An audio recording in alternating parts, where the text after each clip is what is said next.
Hello, everyone. Welcome back to the channel Inner Cosmetics. This is Money Talk Wednesday. I'm your host, Elvin, and I have with me JC. Hello, hello. So today we are on the upcoming series. We're going to do deep dives into life insurance because we feel it's one of those channels that don't get the exposure and recognition that we just feel it needs. And so I'm going to hand it over to Jody. And Joe, can you start us off with like the very unique ways that you can use life insurance before we actually get into the main topic? Okay. Um, I guess for myself, speaking, I was exposed to life insurance with living benefits that you can use back in 2010. Up until that time, I was always under the impression that life insurance was only like a death benefit. So once you died, then it went into effect to your beneficiaries. I had very little knowledge of living benefits and the ability to build a cash value in your policy. Moving forward after that exposure, I got my policy, one of my first policies. I started to diversify my portfolio with that by I was matching my 401k with what the company was paying me. So they were matching us up to, I think it was 5%. Okay. And then from there, what I did was I diversified and put the difference into a life insurance policy. So what that does for you is allows you to, over time, so I would say if you get a policy, it's probably going to take 2 or 3 years to build some value. Then once you build up the value, you'll be able to actually utilize that policy almost like a loan to a degree. So there came a time where we had furloughs at work, and you had to go to work, but you couldn't get paid. You weren't getting paid at the time. So people still had rent, mortgages, still had to buy food, pay bills, things of that nature. So what some of the people who include myself, who had the policies in effect, we've had them for a couple of years. We were able to dip into the policy rather than actually go over to our tax deferred 401ks or TSP, because in order to utilize those, you had to pay a tax penalty in addition to paying taxes for withdrawing those funds during that time or any time, to tell the truth. Whereas with the policy, it was tax-free loan. And then you just pay it back as you would into a tax-deferred 401k, TSP, financial type of instrument that you would pay back into. So you would still pay back into your policy the same way. The important thing is understanding that it's an important block for financial building.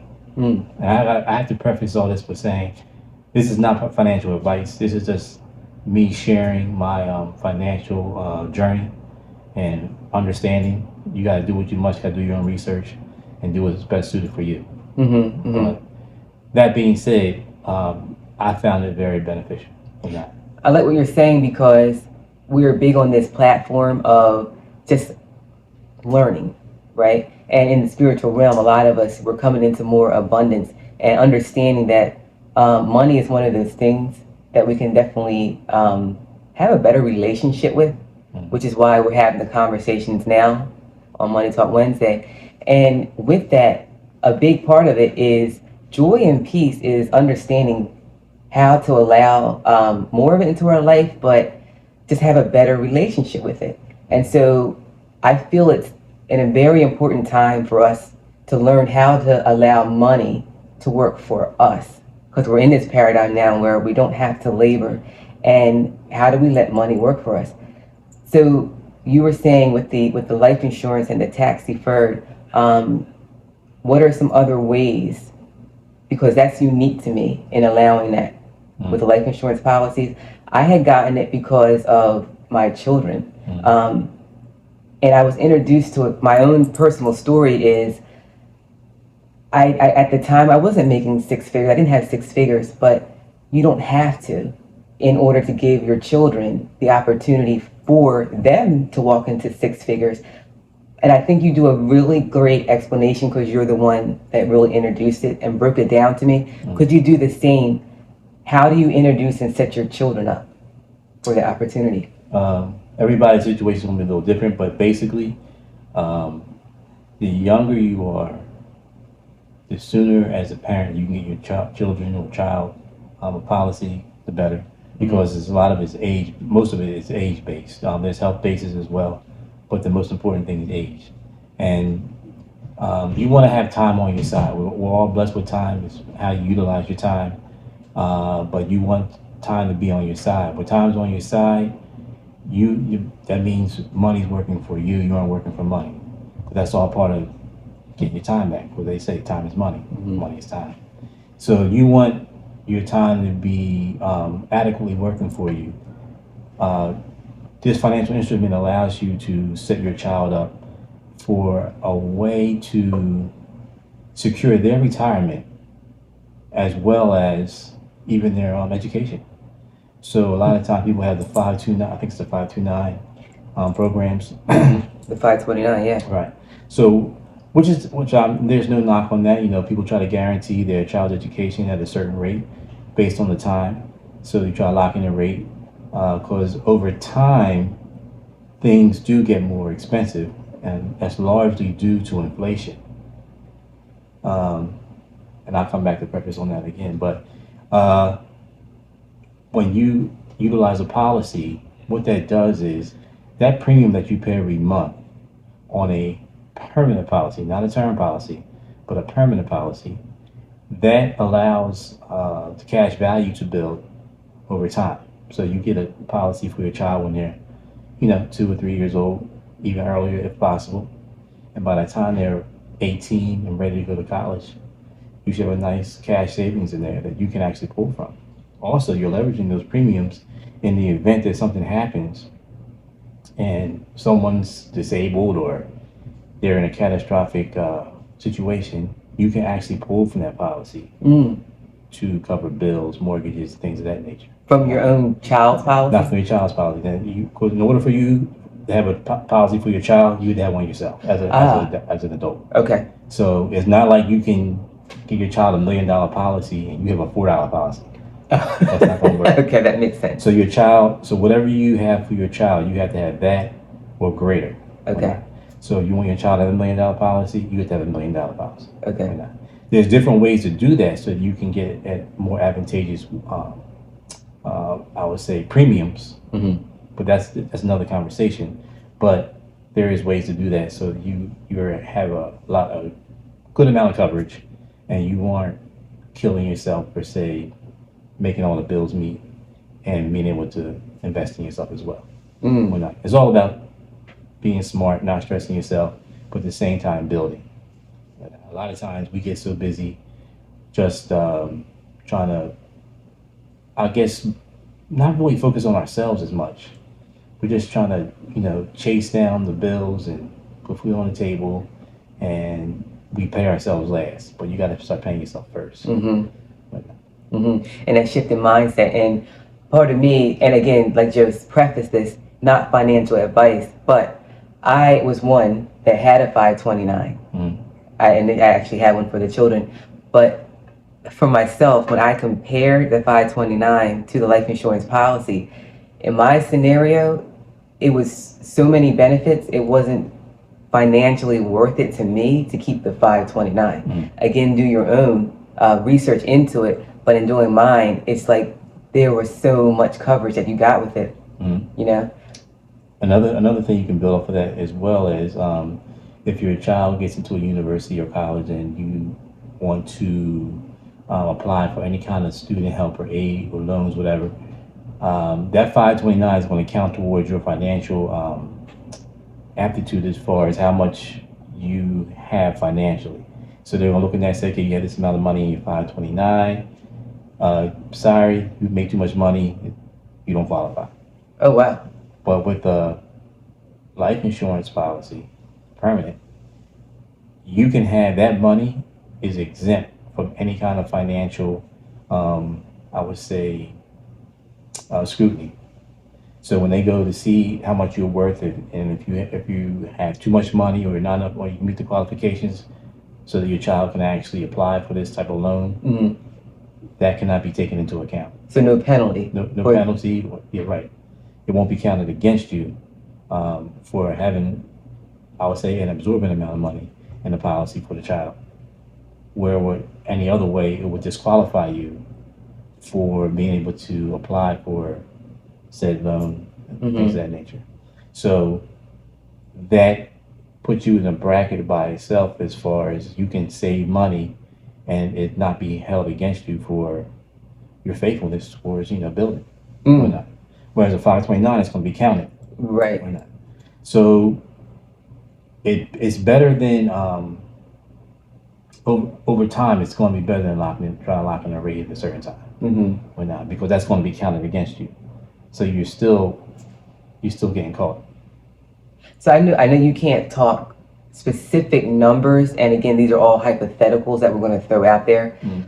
Is there some sort of gauge, guesstimate that you can give if someone, let's say, had a 5-year-old, perfect health, because we know it's based off age, the health and all that, just a guess of what a premium might be for, let's say, $500,000? For a 5-year-old, it shouldn't be over $100 a month. Okay. Okay. Yeah. That's just a off the cuff guess. Because I'm asking because I feel like, again, we're learning about how to leverage this. I feel it's up to us as well to pass on to our children. And I talked about this on our previous episode of Money Talk Wednesday, that we're going beyond the traditional ways of doing things. And a lot of us have been introduced to money, and all we know is savings. Save a percentage of this. And if that's what we're passing along to our children, that needs to change. Because what you're putting in your savings, what we're telling them to allocate, they can be putting in, if you're saying less than $100, again, hypothetical, but less than 100, they could be funding their life insurance policy with all these other benefits. Right. Because ultimately what you want to do is actually become your own bank. And depending on where you are in life, it may not happen immediately in your generation, but if you teach your children to do it, they will be on the path to actually create that reality, because they'll be their own bank. They'll be self-sufficient. They won't have to go to a bank for a loan or for a mortgage loan or anything like that. You can refer to your policy. And you can even start businesses from your policy. There's a whole plethora of things you can do once you learn how to leverage yourself. That's really good, because it's like, where does it start when you break that generational, I'll say, chain? That's all it really has to be, chain. And like you said, it starts with you, and as you pass it down, it's just natural for the kids to say, hey, we just had a child. Can't they start a policy when the child's born? I think you have to wait at least 15 days. 15 days, okay, 15 days. Yeah. Don't hold me to that, but I think you get the child to be alive for at least 15 days before we get a policy. Okay. And that's something beautiful, that it's just natural, that's what you do. Set a policy up, and now that's just habitual. Right. Yeah. Exactly. A lot of other cultures do this already. Or not. It's just how things are done. It's normal. A child's born.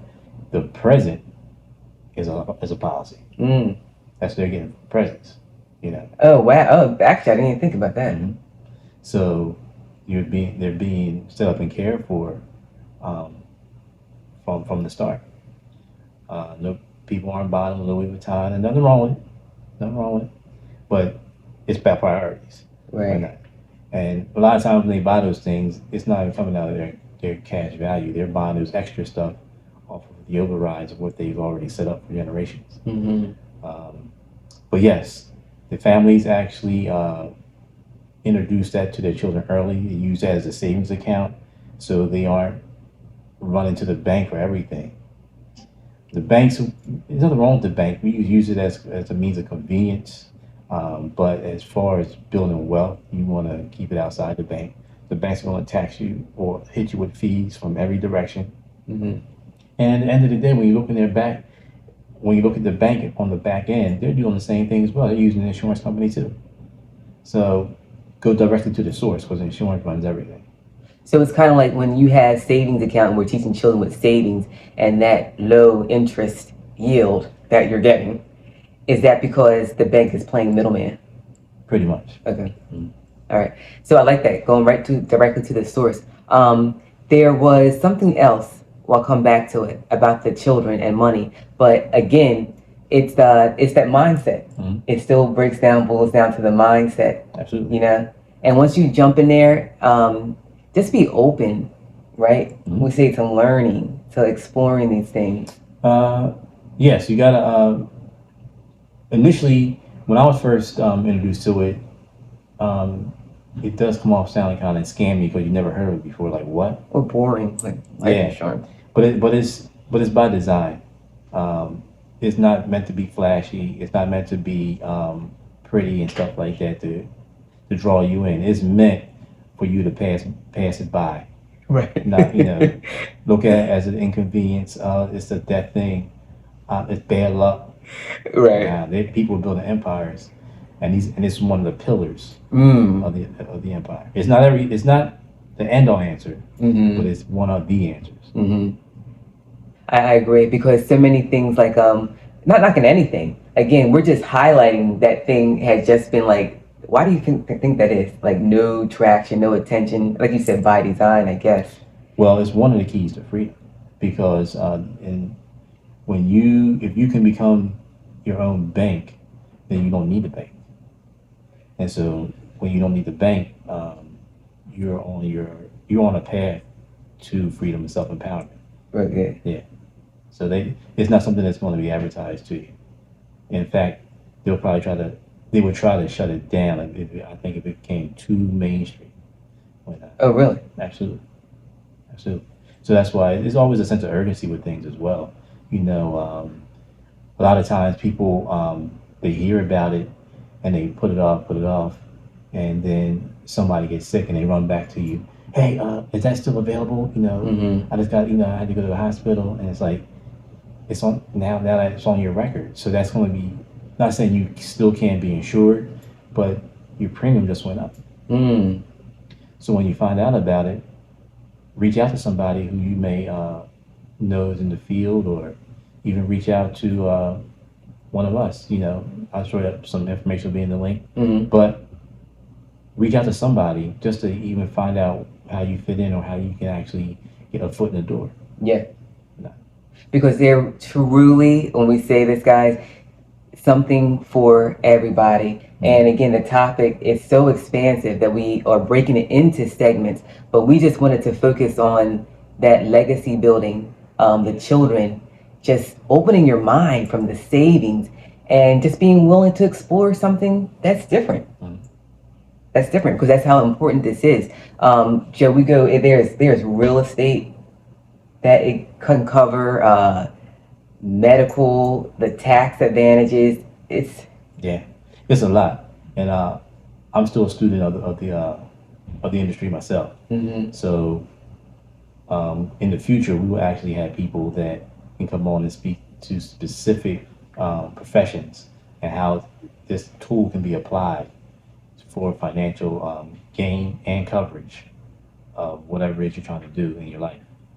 Absolutely. Mm-hmm. And if you guys wanted to just comment below with your particular scenario, do that, because that's how we learn and grow. And Joe and I will see it and we'll speak to it. But look forward to upcoming podcasts where we have individuals specialized in certain areas that will give you insight. All right?